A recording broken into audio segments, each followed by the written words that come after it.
চাঁপাইনবাবগঞ্জ জেলার একমাত্র সরকারি বক্ষব্যাধি ক্লিনিকের জরাজীর্ণ ভবনে ঝুঁকি নিয়ে চলছে চিকিৎসা কার্যক্রম। ছাদের পলেস্তারা খসে পড়ছে, বেরিয়ে গেছে রড। যে কোনো সময় ঘটতে পারে বড় ধরনের দুর্ঘটনা।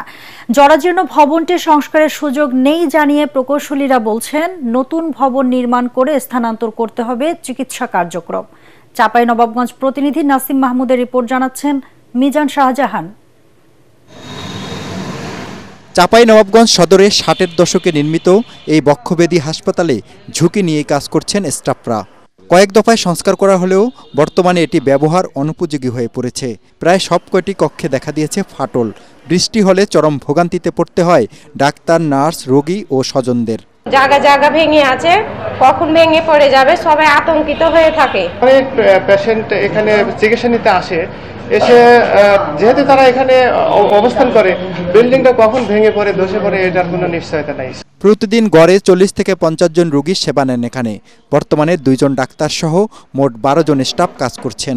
এমন পরিস্থিতিতে জীবনের নিরাপত্তা নিয়ে শঙ্কিত তারা। তারপর পড়ছে, কখন বাইরে পড়ছে, আমরা ভয়ে আতঙ্ক হয়ে আছি। তো এই বিল্ডিং এ আমাদের থাকা নিরাপদ নয়। নতুন হোক বা সংস্কার হোক, যে কোনো একটা হইলে আমাদের জন্য আসলে নিরাপদ হয়। স্বাস্থ্য প্রকৌশল অধিদপ্তর জানিয়েছে, ভবনটি মেরামত করে আর ব্যবহার উপযোগী করা সম্ভব নয়। কয়েক মাস কিন্তু এটা একটু বেশি খারাপ অবস্থা পড়ে গেছে। এর আগে আমরা কিন্তু একটা গ্যাপে স্টার্টিং গ্যাপে কিন্তু এটা রিপেয়ারিং কাজ করেছি। তখন রিপেয়ারিং কাজ করে মোটামুটি ইউজেবল একটা অবস্থায় ছিল আর কি।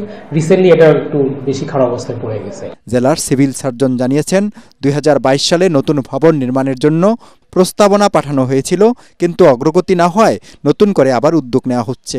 এটা নতুন ভবন নির্মাণ যেন হয়, যেন সেই প্রক্রিয়া চলমান আছে। আশা করে যে দ্রুতই এর একটা সমাধানে পৌঁছানো যাবে। বড় ধরনের দুর্ঘটনা এড়াতে দ্রুত নতুন ভবন নির্মাণের দাবি স্থানীয়দের। Bureau report, ATN Bangla.